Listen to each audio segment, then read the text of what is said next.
national emergency. We're in a race against the Nazis. The German army look invincible. Let's go recruit some scientists. Build a town, build it fast. Our work here will ensure a peace mankind has never seen.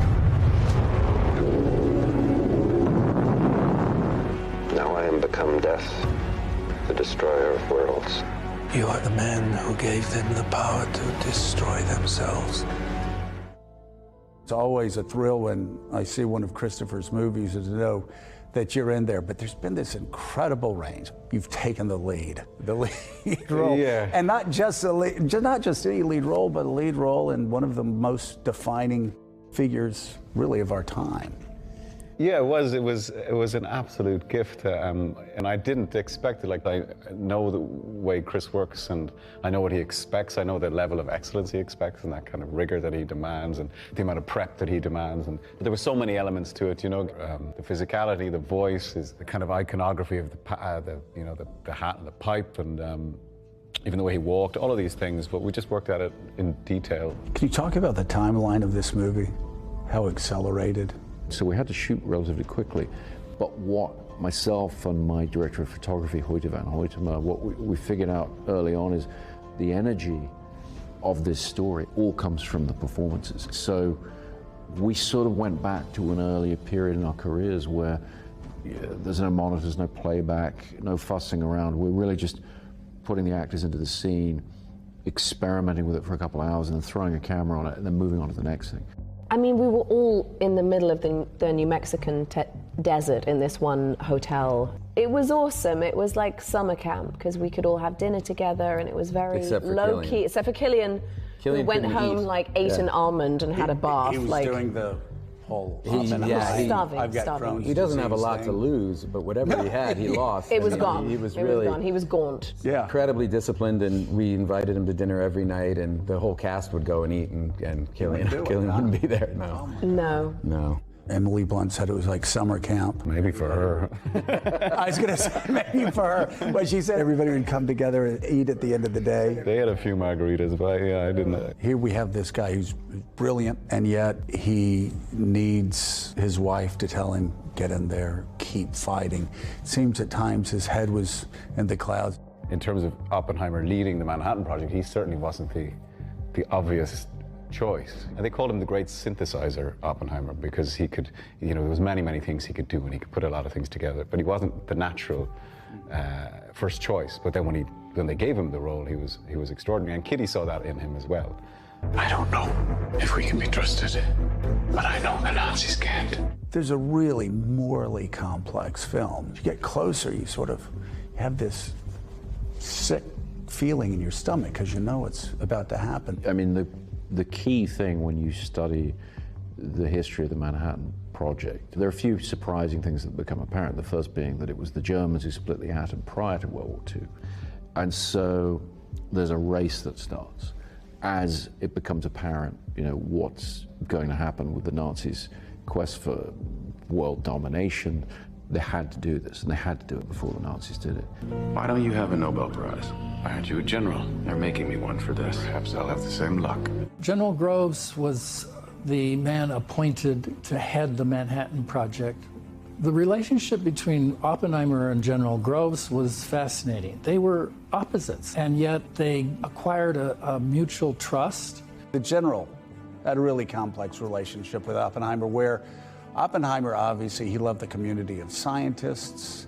Afterwards, he wanted cooperation, international cooperation, but the general, obviously, needed to be all about compartmentalization. Talk about that friction between the characters. Well, that was, there's obviously, you don't want this stuff getting out, and we're worried about spies, we're worried about Russia, and the scientists taking the absolute opposite approach. Yeah. And so there was this natural tension between the military and the scientists, and Groves, I think, felt like he was herding cats half the time, like he just trying to keep everything where it needed to be, and just the logistical undertaking of making this happen was really amazing.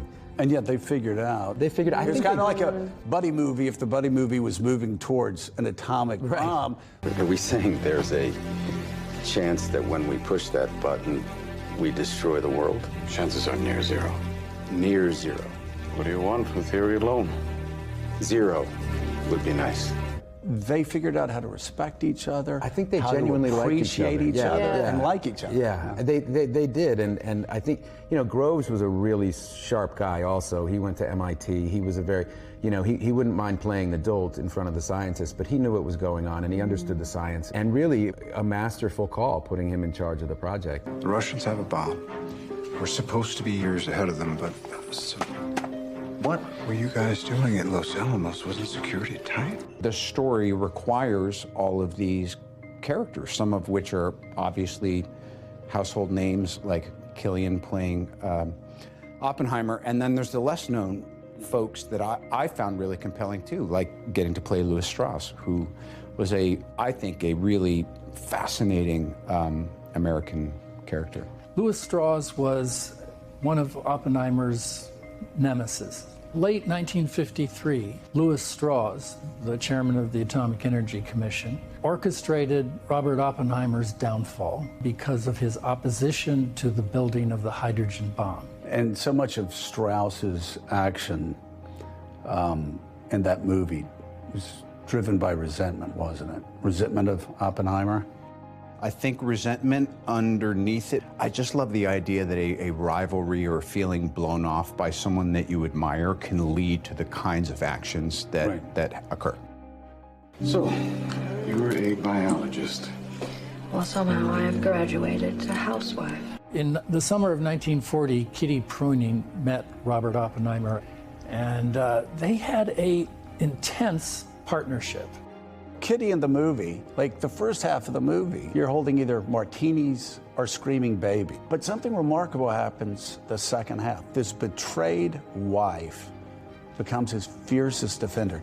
What a force of nature she was, considering the time that she lived. I mean, she really was a monumental presence in his life and his intellectual confidant in huge ways, and not a natural mother. He was her. I think that was our obvious. Take my baby, please. Please take this child. I'm not good at this. But yet I had a lot of empathy for that. You know, there were many women who sort of went to waste at the ironing board back then, when I think she was meant for greater things, and I think drove herself insane. That isolation and loneliness of living in Los Alamos with nothing else to do but to drink and have children. It's also like living in the same, we live in the same apartment building, and it's really Nothing how else to do but drink. It's how Emily parents in her regular life. Oh, does she bring her it kids wasn't down that here? big a leap. Yeah, like a screaming child and a martini, in like one that. hand Do you and- want to hang out? Like, yeah. That's happening, isn't it? Detonator charged. 3, 2,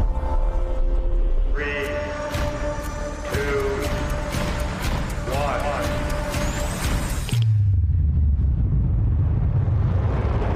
For years they were working on what they called the gadget, and then all of a sudden it became a weapon.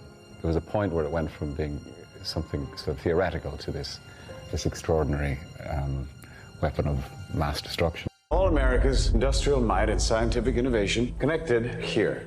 Secret laboratory. I think it's Killian's ability to play the duality of the character and the fact that his intention was like dancing between raindrops at the end as this thing became bigger than him and he lost control over what happens to it, what happens to this creation now. He loses power over that, and you feel for him because you've seen the trauma of living with a brain like that. You've watched it. Build a town, build it fast. If we don't let scientists bring their families, we'll never get the best. His ambition in life was to somehow combine his passion for quantum physics with his passion for New Mexico.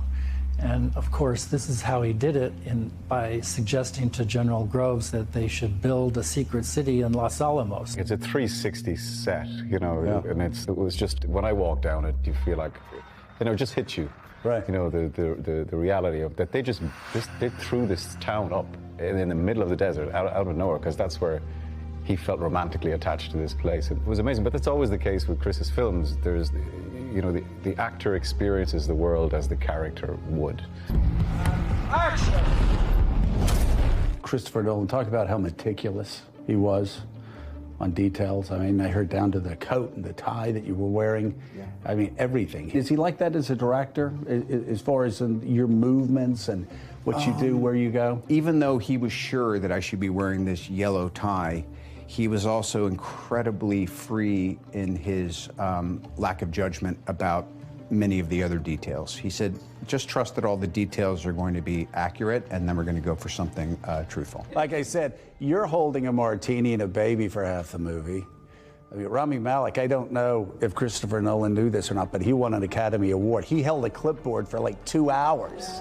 Well, I think just the willingness of everybody to show up and be a part of this type of excellence, it's what Chris invites, it's what he's known for, and I think all of us would have shown up to do a scene. But his level of attention to detail is just really, it's fun to be around. It's you know, he's just so particular about everything, and the research, the amount of work that has gone into, you know, the script itself was, I read it, I was like, this is one of the best things I've ever read in my life. I think this movie's more timely now, probably, than any time since the Cold War with current events. I mean, obviously, it's entertainment.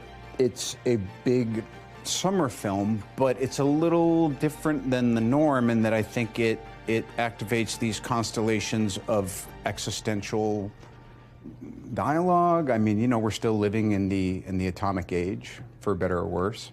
It's quite a coincidence. This biography, Kai's biography, is in 2006. Walter Isaacson wrote the Einstein biography in 2007. And of course, the two connect throughout the movie. But the thing about Walter's biography of Einstein that fascinated me so much is he said, you know, Einstein wasn't the greatest mathematician. He wasn't the greatest guy in the lab, but he visualized things. Like the theory of relativity, he visualized lightning striking the train at the same time. And it wasn't something at the board, it was his imagination. Physics is not all about math. It's also about intuition. And the intuition of physicists is not entirely unrelated to the intuition of artists. It's absolutely key to Oppenheimer because it's about relatability. That's a very important part of the breakthroughs that have changed the world. Oppenheimer was a very highly intelligent, extremely empathetic human being.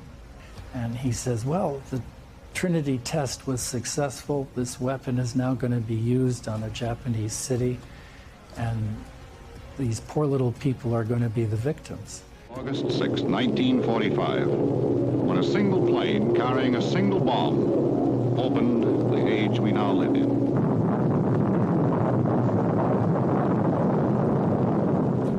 After Trinity and after what happened in Japan, you know, he had to reposition himself afterwards and try and figure out where he stood about it all. And it's a very unusual journey to take for the actor, sort of morally. And it was really interesting to play that. And I think it's much more human because none of us are like clear-cut and definitive in what we believe to be right all of the time. I wanted to ask you, Christopher, about sort of the return of the summer blockbuster. And you know, we grew up Raiders of the Lost Ark, Back to the Future, Back to the Future, Ghostbusters, Empire Strikes Back. We've really moved away from that. I got a sense yesterday for the first time that this is a movie that's really going to draw people back. I think there's always a wonderful place in the culture for the big screen. For Oppenheimer, I chose to shoot large format film, you know, IMAX film. We want to put that story up on the biggest screen possible, bring people together, and have them go through this man's extraordinary experiences.